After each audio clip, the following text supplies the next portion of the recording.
오늘은 이스라엘의 멸망 이유라는 제목으로 하나님의 말씀을 증거하겠습니다. 북왕국 이스라엘의 멸망이 오늘 열왕기하 17장에 나와 있습니다. 어떻게 보면 그저 시대적 상황 속에서 그 열강들에 의하여 약속이었던 이스라엘 왕국이 멸망한 것처럼 보이지만 이 열왕기하 기자는 그걸 그렇게 얘기하지 않았다라는 거예요.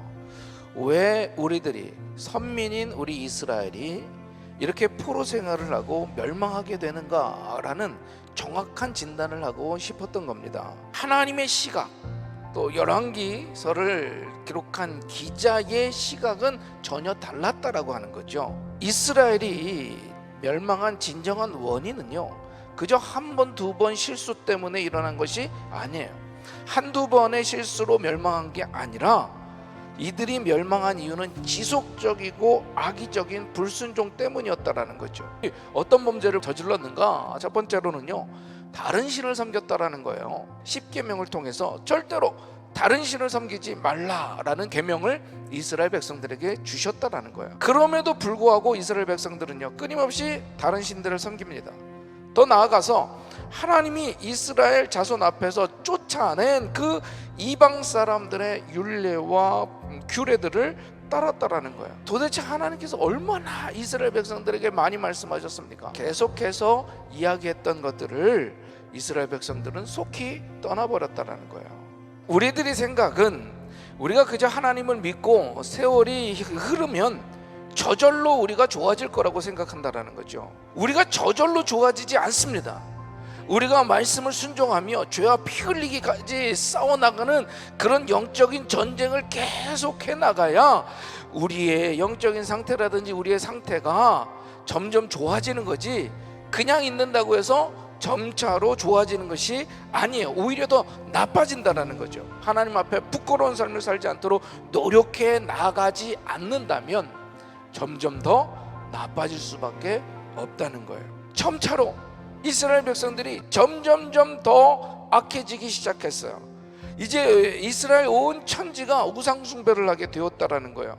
오히려 그전에는 열심히 기도했다가 시간이 지나면서 기도가 줄어들고 신앙이 줄어들고 기쁨이 줄어들면 안 된다라는 거예요. 우리가 어제보다 오늘이 더 기쁨이 넘치고 신앙이 깊어지고 더 뜨거운 기도를 해야 되고, 오늘보다 내일이, 올해보다 내년이 점점점 더 신앙이 깊어지고 하나님과 더욱더 동행하며 가까워지는 여러분들이 되기를 주님의 이름으로 축원합니다. 두 번째 멸망의 원인은 뭐냐? 그들이 듣지 아니하고 그들의 목이 곧게 하기를, 그들이 교만하여져서 하나님의 율법의 말씀을 듣지 않았다라는 거예요. 하나님께서 우리에게도 계속해서 말씀하고 계시는 줄로 믿습니다.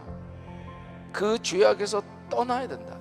그 죄들을 버려야 된다. 우리에게 끊임없이 말씀하고 계신데 우리가 목이 곧아서 교만해져서 그 말씀대로 순종하지 않는다면 하나님께서는 결국 치실 수밖에 없다라는 거예요. 속히 돌아오실 수 있기를 간절히 소망합니다.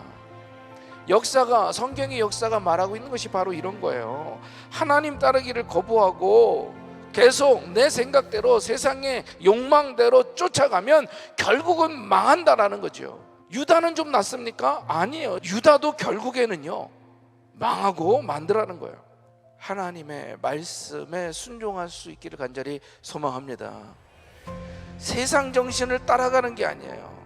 바라기는 세상이 뭐라고 이야기를 하든 나만은, 우리만은 오직 하나님의 말씀에 따라 순종하며 살아갈 수 있게 되기를 주님의 이름으로 부탁을 드립니다. 세상이 하나님의 기준을 따르지 못하면 우리가 함께 끌어줄 수 있도록 그렇게 살아야 되는 게 그리스도인이고 교회라고 말씀하신 기억이 납니다. 바라기는 우리 성도님들께서는 오늘 말씀을 생각하면서 이스라엘의 멸망의 원인, 나 외에 다른 신을 섬기지 말라고 하는 하나님의 명령을 버렸습니다. 하나님을 버렸습니다. 말씀을 버렸습니다.